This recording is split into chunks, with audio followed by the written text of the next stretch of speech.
Quem também está atacando a Lava Jato, e aí não é surpresa nenhuma, é o Lula, nesta segunda-feira. O petista afirmou durante um evento na estatal do Rio de Janeiro que houve uma tentativa de destruir a Petrobras por parte da força-tarefa da Operação Anticorrupção. Vamos ver o vídeo.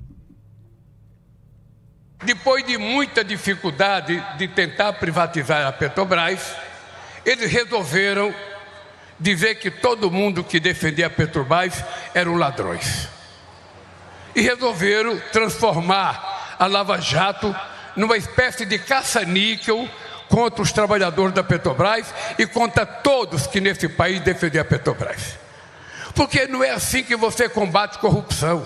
Eu já falei da outra vez, se você descobre que tem uma empresa que praticou corrupção numa empresa, você prende o dono da empresa, mas você não precisa prejudicar os trabalhadores. Eles podem continuar trabalhando, você pode fazer uma nova licitação sem criar nenhum problema. Mas o que estava em jogo na questão da Lava Jato? Eu acho que hoje todos vocês já têm consciência que o que estava em jogo naquele momento era a destruição da indústria de engenharia desse país e a tentativa de destruir a Petrobras, criando uma imagem negativa da Petrobras no mundo. E eu digo sempre, muitos de vocês foram ofendidos por entrar num restaurante com essa camisa amarela. Muitos de vocês foram chamados de ladrões porque estavam com essa camisa amarela. E muitas vezes por gente dentro da própria Petrobras. E vocês sabem do que eu estou falando.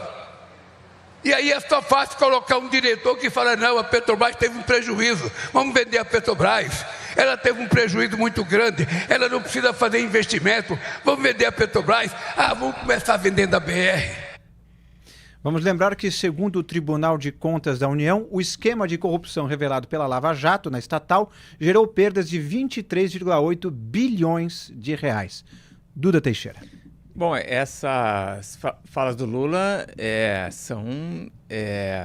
enfim, eu vou maneirar aqui nos termos, mas pense bem. Ele tenta misturar um pouco o que afeta os trabalhadores da Petrobras com os políticos e diretores da empreiteira que praticaram atos de corrupção, né? Durante tudo o que aconteceu na Lava Jato, as investigações e as condenações, essas coisas não afetaram os trabalhadores da Petrobras, como o Lula está dizendo. Os trabalhadores, ninguém saiu dizendo que o pessoal lá que opera as plataformas de petróleo, que essa gente era tudo um bando de ladrão, como disse o Lula, né? Isso não afetou, eles continuaram trabalhando e não teve nada disso. O que as pessoas indignou os brasileiros foi a atitude do Lula, que aparelhou a Petrobras, colocou os diretores em vários cargos ali, gente ligada ao PT ou ao PP. Essas pessoas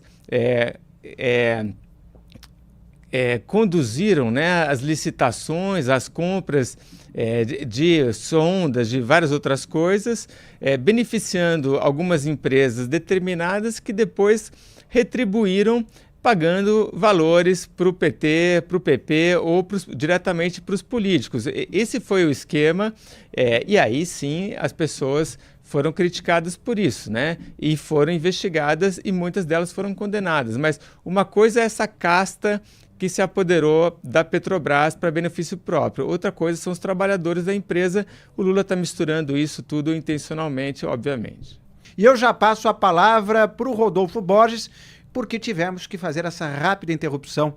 Rodolfo Borges, o que é que você achou dessas palavras do Lula misturando alhos e bugalhos em relação à Petrobras? Esse discurso do Lula, ele é constrangedor, ele é repetitivo. Toda vez que ele passa na Petrobras para qualquer evento, ele precisa repetir esse discurso, que é um discurso falso, não é uma descrição correta do que ocorreu na investigação da Operação Lava Jato. Ele mistura, como o Duda falou, essa questão dos funcionários da empresa com os diretores, que eram e foram os responsabilizados. Agora eu queria chamar a atenção, nesse vídeo não tem ninguém batendo palma. Ele fala sozinho, ele fala e ecoa o que ele está falando, fica lá um eco. Porque nem para esse público esse discurso faz mais sentido depois de tudo que aconteceu. Pode ser que ali no calor do momento, quando essas pessoas estavam se sentindo mais incomodadas com o impacto que a Operação Lava Jato teve, entre outras empresas, na Petrobras, e não foi porque a Lava Jato estava investigando, foi porque os diretores que estavam comandando essa empresa estavam cometendo atos ilícitos e, portanto, por isso foram condenados e presos. Era de se compreender naquele momento que até pudesse ter alguma coisa de confusão, uma confusão que o Lula tenta aproveitar até agora, mas que aparentemente não existe mais. As pessoas não estão mais... O público dele, ele estava falando para as pessoas da Petrobras e ninguém ali bateu palma, ninguém gritou, ninguém falou, ninguém apoiou ele. Ele estava falando sozinho. E esse é um pouco, eu acho, a descrição desse terceiro mandato do Lula. Ele está falando sozinho. E continuando aqui o teu raciocínio, obviamente muitos funcionários da Petrobras ficaram indignados e se revoltaram ao ver a empresa em que eles trabalham sendo pilhada por essa casta de diretores ligados a partidos políticos, né? Uma coisa é a visão realmente dos funcionários, e outra coisa é a visão dessas pessoas que estavam dentro dos esquemas e que depois foram condenadas por isso. Você tem razão, Rodolfo, concordo com você. Pois é. Também durante esse evento da Petrobras, Lula disparou contra Donald Trump. O petista afirmou que o presidente americano destruiu a imagem dos Estados Unidos de país democrático. Vamos ver. Então entra um novo presidente e muda radicalmente o discurso. Muda radicalmente. Destrói aquele discurso do Consenso de Washington de 1980, do Reagan e da Margaret Thatcher na Inglaterra. De que o negócio era abrir as fronteiras, de que o negócio era, não ter barreira comercial, era comércio livre, que a gente tinha que comprar de tudo, que não tinha que ter imposto, que não tinha que ter empecilho. Era essa a lógica do Consenso de Washington. E o Brasil aceitou.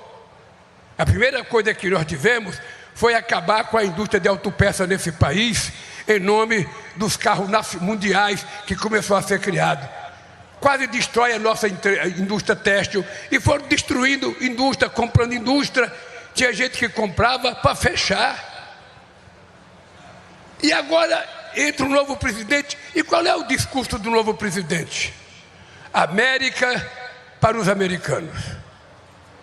Nós vamos taxar tudo que é produto importado e vamos mandar embora tudo que é imigrante. Os imigrantes que foram para os Estados Unidos ajudaram a construir aquela pátria grande, ajudaram a construir a riqueza dos Estados Unidos, até vota a maioria, e resolveram mandar embora os latino-americanos que foram para lá fazer trabalho que os americanos já não queriam mais fazer. E aí eu fico pensando, cadê a democracia? Cadê o respeito ao livre trânsito do ser humano se você tem livre trânsito do capital? Cadê o livre comércio que foi tão apregoado? E aí começa a ameaçar o mundo. Todo dia tem uma ameaça, todo dia tem uma ameaça, todo dia tem uma coisa. Rodolfo Borges, todo dia tem uma reclamação do Lula contra o Trump? Todo dia tem um discurso do Lula completamente desnecessário e repetitivo. Agora ele quer acreditar, ele acredita que a gente vai confiar num discurso em que ele está elogiando a pátria grande dos Estados Unidos, elogiando Margaret Thatcher e o Ronald Reagan. O Felipe Moura Brasil gosta de dizer, né, que o programa é muito generoso. A gente está sendo generoso demais hoje, porque esse discurso do Lula, e pode ver pelos semblantes do pessoal que está ali atrás dele, nem os aliados estão aguentando. Porque, é um discurso sem qualquer propósito. Por que ele está falando sobre isso? Num evento da Petrobras. Né? Falar aquelas bravatas ali da Lava Jato, a gente até entende ali, porque é um discurso que ele repete sempre que ele vai na Petrobras. Mas esse discurso não tem nem começo nem fim, não tem propósito nenhum. Tudo que ele disse seria melhor não ter sido dito, porque não faz nenhum sentido. Realmente, é mais um discurso que mostra que esse governo não tem nenhum sentido. Duda? Também concordo que falta algum objetivo nessa fala do Lula, e ele fala muita coisa realmente que não faz sentido. Ele fala do conceito do Washington, né? É o consenso de Washington que, de fato, tinha essa valorização do livre comércio, mas aí ele diz que a indústria automobilística brasileira foi destruída por isso, né? Se você olhar hoje o que quer a indústria automobilística brasileira, eles querem livre comércio. A indústria automotiva e a indústria brasileira como um todo, né, representada na CNI, estava apoiando um acordo de livre comércio com a União Europeia, né? Porque eles sabem que se você protege demais um mercado, e o nosso mercado é um mercado muito protegido, você tem dificuldade de entrar nas cadeias mundiais, né, de produção, que é uma coisa que o México, por exemplo, conseguiu fazer muito bem. O México importa peças do mundo inteiro, acho que o México tem mais de 20 acordos de livre comércio, e depois exporta para mais um monte de países, né? Se você fecha muito o seu mercado, você produz um carro atrasado, né, tecnologicamente, que é o que o estado do Brasil hoje. Então, a indústria automobilística quer hoje o conceito do Washington, né? Por isso que não faz sentido isso que o Lula falou. E aí também chama atenção, quando o Trump começa a ameaçar essas tarifas contra outros países, a reação aqui é um pouco, olha, o Brasil vai ser cuidadoso na resposta, né? O Itamaraty já está em negociações, a gente vai arrumar um jeito de não desagradar o Trump. Bom, é óbvio que isso não ia dar certo. Deixa o Lula com o microfone falando ali de improviso, e aí vem um monte de bobagem, de ataques contra o Trump, contra os Estados Unidos. E aí, obviamente, o risco realmente de vir tarifa pesada aí, da gente ser prejudicado em relação ao comércio com os Estados Unidos é muito maior. Rodolfo, historicamente o Lula sempre foi de fazer o discurso conforme a plateia que ele estava. Quando ele estava na Fiesp, ele falava aquilo que a Fiesp queria ouvir. Quando ele estava numa montadora, ele falava o que os metalúrgicos queriam ouvir. Quando ele estava na Petrobras, ele falava aquilo que ele imaginava que os petroleiros queriam ouvir. Isso está se perdendo, até esse contato com a realidade de cada grupo social que ele participava, que ele tinha o pulso para dosar o discurso, ele está perdendo esse contato? O que se perdeu, Inácio, foi a possibilidade de fazer o discurso para um público só. Porque todo mundo vê o discurso que é feito para um público específico, a não ser que seja um evento fechado, que não possa levar celular, que não possa ter câmera, que não tenha... Nesses casos dos palanques do Lula, eles são transmitidos ao vivo. Então não tem nem como você consertar. Depois que ele está dito, está dito. E essa é uma das dificuldades do PT com as redes sociais, inclusive. Porque antigamente, né, 2 décadas aí atrás, eles tinham muito mais habilidade para lidar com a tal da narrativa. O Lula... Vamos lembrar, faz 2 anos aconselhou aqui o amigo Maduro, Nicolás Maduro, amigo dele, a controlar a narrativa, porque a narrativa sobre a Venezuela era errada, os opositores tinham ganhado, dizendo que a Venezuela era autoritária, o regime venezuelano. Isso ele falou em 2023. Tá? E o Maduro conseguiu permanecer no poder graças à complacência também do governo brasileiro. Agora a narrativa está espalhada. E eles têm tentado. O Lula todo dia ele fala a narrativa dele, né? Outro nome para isso é fake news, né? Narrativa é quando você fala, fake news é quando o seu adversário fala. Só que quando ele vem com a narrativa dele, vem a contranarrativa. E no caso dele, especificamente, como a narrativa dele é mentirosa, basta você apresentar os fatos. Então, a dificuldade dele hoje é de que ele está falando aí para um público da Petrobras. E aí eu concordo contigo, que tem uma falta de conexão de fato, porque nem o pessoal ali parecia estar gostando do discurso dele, como esse discurso circula e todo mundo vê. A gente, inclusive, está vendo aqui e está vendo que não faz nenhum sentido o que ele está falando. Se lá parece que não estava fazendo sentido, fora, obviamente, faz muito menos sentido.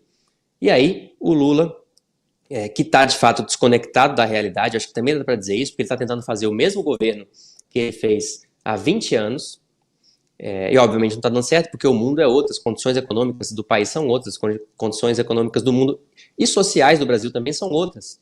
Então, está sim desconectado e também está muito mais exposto do que costumava ser e, portanto, consegue controlar muito menos a narrativa.